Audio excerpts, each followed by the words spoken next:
Bonsoir à toutes et à tous. Nous sommes en train pour l'instant d'étudier les diverses préparations de l'acétylène. Toujours avec vous, votre serviteur Benoît Jean Samuel.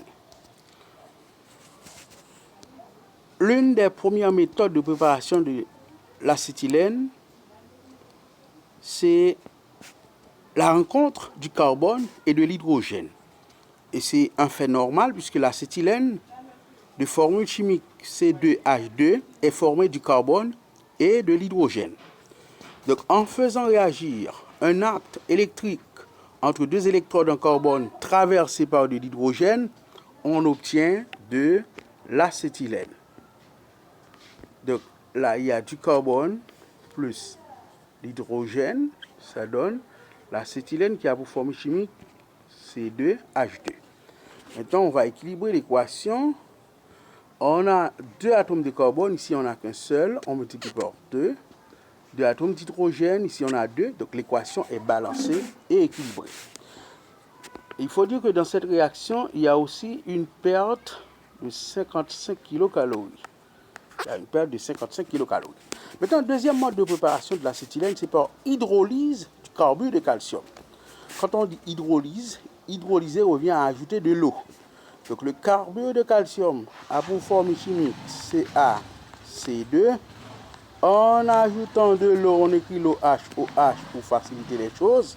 Donc là, on va constater que le carbone va se combiner avec de l'hydrogène et le groupement OH avec le calcium. Le carbone avec de l'hydrogène, ça donne le C2H2 qui est l'acétylène, plus le Ca se combine avec le OH qui donne le CaOH pris 2 fois. On va équilibrer. On a deux groupements OH. Ici, on n'a qu'un seul. On multiplie par 2. Du coup, on a 4H. On a également 2 plus 2, ça donne 4H. 2 carbone, 2 carbone, un calcium. L'équation est balancée et équilibrée. Maintenant, la troisième mode de préparation de l'acétylène, c'est vraiment beaucoup plus compliqué, mais ce n'est pas trop difficile. Ça se fait en 3 étapes. Là, on prépare l'acétylène par le carbonate de calcium qu'on appelle aussi le calcaire. On prend dans un premier temps le carbonate de calcium, le CaCO3, on le calcine, c'est-à-dire par la chaleur, ça donne l'oxyde métallique CaO plus le gaz carbonique. L'équation est équilibrée. Dans une deuxième étape, on prend l'oxyde de calcium, on le met en présence du carbone, donc on le réduit en présence du carbone à haute température vers 2000 degrés Celsius et ça va donner un carbure métallique CaC2 plus un dégagement de monoxyde de carbone. On va équilibrer. Là, on a 2 et 1, 3 carbones. On multiplie par 3. N'oubliez pas qu'il s'agit de méthode de tâtonnement. On a un carbone, un calcium, un oxygène. Et dans la troisième étape, on prend le carbure métallique CaC2, on l'hydrolyse comme on vient de faire tout à l'heure.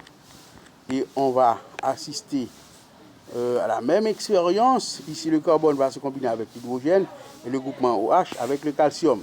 Donc, on va avoir C2H2 qui est l'acétylène plus CaOH pris 2 fois. Et on va équilibrer. On a 2 OH. Ici, on n'a qu'un seul, on multiplie par 2. Du coup, on a 4H. 2 plus 2, ça donne 4. 2 carbone. Et l'équation est balancée et équilibrée. Et c'est ainsi qu'on prépare l'acétylène par le carbonate de calcium. Donc là, il y a 3 étapes. Dans une première étape, on calcine le carbonate de calcium qui donne l'oxyde de calcium plus le gaz carbonique. Ensuite, on prend l'oxyde de calcium, on le réduit par le carbone vers 2000 degrés Celsius, qui nous donne le CaC2 plus CO. Et enfin, on prend le carbure de calcium, on l'hydrolyse, on obtient l'acétylène et de l'hydroxyde de calcium, qu'on appelle aussi chaud éteinte. Nous poursuivons. Il y a d'autres modes de préparation de l'acétylène que nous allons devoir bien exploiter aujourd'hui. La troisième méthode de préparation de l'acétylène, c'est par craquage du méthane vers 1500 degrés. Et vous savez très bien que Le cracking ou craquage, c'est un procédé par lequel on arrive à décomposer les hydrocarbures lourds en hydrocarbures légers. Quand on craque le méthane vers 1500 degrés, ça se produit de l'acétylène et du dégagement d'hydrogène. Donc là, on va équilibrer. On a 2 carbones, ici on n'a qu'un seul, on multiplie par 2. Du coup, on a 2 fois 4, 8 hydrogènes. On a déjà ici 2, on multiplie par 3, parfois de 6 et 2, ça donne 8. L'équation est balancée et équilibrée. Et enfin, la dernière méthode de préparation de l'acétylène, c'est par double déshydrohalogénation d'un dérivé dihalogénoéthane.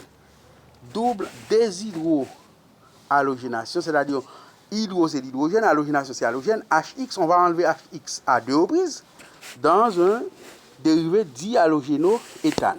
Donc si je prends l'éthane qui a pour formule chimique CH3, simplisons CH3, quand on a un dérivé dihalogénoéthane, donc là on enlève un hydrogène, on le remplace par un halogène, par exemple le chlore, on enlève un hydrogène, CH2, on le remplace par un halogène, en présence d'une base forte, par exemple NaOH comme catalyseur. Donc, ici, on prend le chlore et ici, on prend l'hydrogène. Donc, quand on marie les deux, ça va donner HCl. Et ici, il nous reste CH2. De l'autre côté, il reste CHCl. Et comme on a enlevé 2 éléments, donc il y a une liaison qui prend naissance. Donc, on a double liaison. On continue puisque c'est double déshydrohalogénation. On prend le CH2, double liaison CHCl, toujours en présence de la base forte NaOH. On va enlever ici de l'hydrogène et de l'autre côté de l'halogène, ça donne HCl. Dans le premier, il nous reste seulement CH. Dans le deuxième, il reste encore CH. Comme on a enlevé 2 éléments, une liaison prend naissance. Du coup, on a le CH, triple liaison CH, qui n'est autre que l'acétylène, qui a pour formule brute C2H2. Donc, c'est ainsi qu'on peut préparer l'acétylène. Voilà donc, en gros, mesdames, messieurs, les diverses méthodes de préparation de l'acétylène. Espérons que vous avez bien compris et vous allez devoir refaire ces exercices de manière à pouvoir les maîtriser au maximum. Espérons que vous allez faire aussi des exercices dans lesquels vous allez devoir faire bon usage de ces méthodes de préparation. Et comme ça, à vos examens, les choses vous seront très faciles. Merci. C'était avec vous, votre serviteur Benoît Jean Samuel. Au revoir.